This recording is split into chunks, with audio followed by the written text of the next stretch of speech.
A hidden story. My name is David McAdam. I'm standing here by the harbour in North Berwick. North Berwick is a small coastal town about 20 miles east of Edinburgh. It is famous in Scotland as a holiday destination. It has sandy beaches where in summer people sit and children play.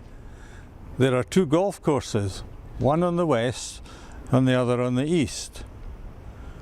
The small hill behind the town is called the Law. It is not too difficult a climb to enjoy the view. On top there are whalebones, sadly not real ones anymore, a reminder of when Scottish ports were bases for the whaling industry. Off North Berwick are 4 islands. To the northeast, the Bass Rock is famous as a gannet colony. You can take a boat trip out to see the gannets close up. It is a favourite with photographers and naturalists. To the northwest is the island of Fidra. When Robert Louis Stevenson was a boy, he came to North Berwick for summer holidays, and it is thought that Fidra was the inspiration for his famous book, Treasure Island.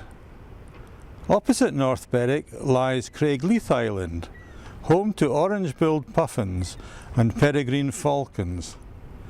Near Fidra, the smallest island is called the Lamb, owned by Uri Geller, the famous spoonbender. Now I'm a geologist, and behind all these features we see around North Berwick, there's a hidden story, a geological story. Let me tell you about it. Some 350 million years ago, there were volcanoes in the east of Scotland. The Castle Crag in Edinburgh is well known as being the remains of an old volcano. But North Berwick Law and the Bass Rock are also the sites of old volcanoes. Let me show you this chart of the Bass Rock as it was. Here it was a volcano erupting from the surface, but erosion wiped away the top part of the volcano and we're left with the Bass Rock as we know it today. Let me show you how a volcano works in this diagram. Deep down there's a magma chamber.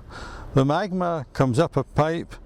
When it gets to the surface it forms a volcano which erupts lavas and ashes. But many times the magma doesn't get to the surface.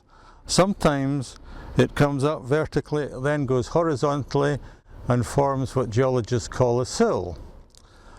Other times it goes sideways and stops and forms a mushroom shaped, which geologists call a laccolith.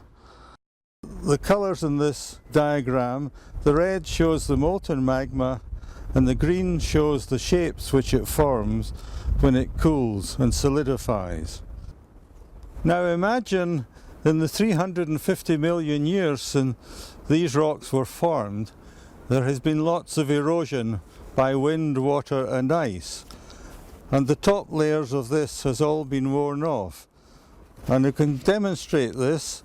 Here, this pipe becomes a shape like the Bass Rock. Or here the laccolith becomes a shape like Craigleith. If we erode down further, we can uncover the shape of Berwick Law, or we can uncover the sill that forms the flat shapes of Fidra and the Lamb. Now here by the harbour we can see the lavas and the tuffs that emerged from the volcano. First there were green ashes, green tuffs laid down, followed by layers of red ashes, red tuffs, and then 3 lava flows shown here in purple, orange and purple. A little later, cracks in the earth's surface were filled by magma and formed this vertical slab called a dike. Plate tectonics effectively tilted the rocks here 25 degrees to the west. Erosion wore away all the rocks in this part, and this line across here is the present day surface. So this is the way we see the rocks today. To the east are the green tuffs, and then in the middle of the bay are the black rocks or the remains of the dike. Round the boating pond are the red tuffs, and the three ridges round the harbour are the remains of the three lava flows.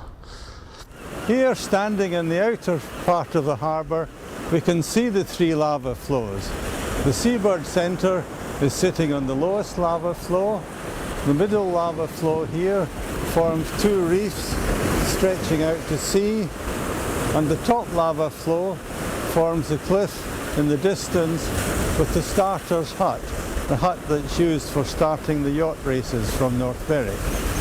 And that's Craigleith Island just peeping out from the end of the lava flows. During the last 2 million years, Scotland was covered by many ice sheets. This diagram shows the way the ice built up, both in the Highlands and in the south of Scotland. And it flowed into the low ground in the middle of Scotland.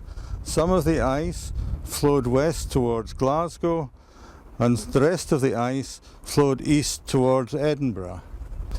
In Edinburgh, the flow of the ice from the west was blocked by the crag of Edinburgh Castle Rock.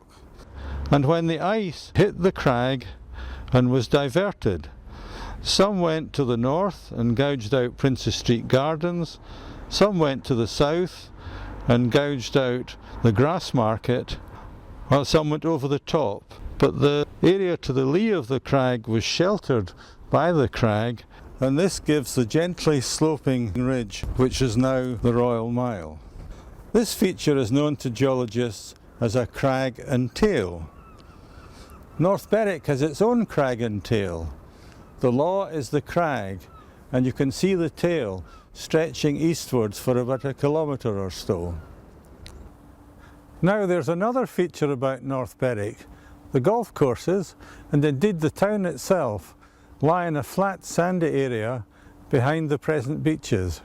It is sandy because 5,000 years ago, when the ice cap had melted, the sea level was higher than it is now, and the golf course area was part of the sea bed. But then, with the weight of the ice gone, the land rebounded.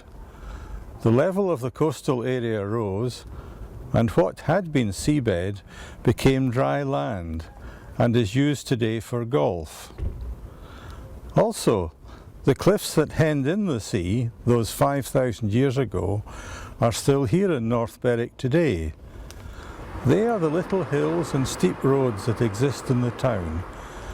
You notice them especially when you go south out of the town centre, like that white van is doing now. So come to North Berwick, play on the beaches, play golf, go sailing among the islands. But when you come, remember the hidden story, the geological history, which is the backdrop to all you see today.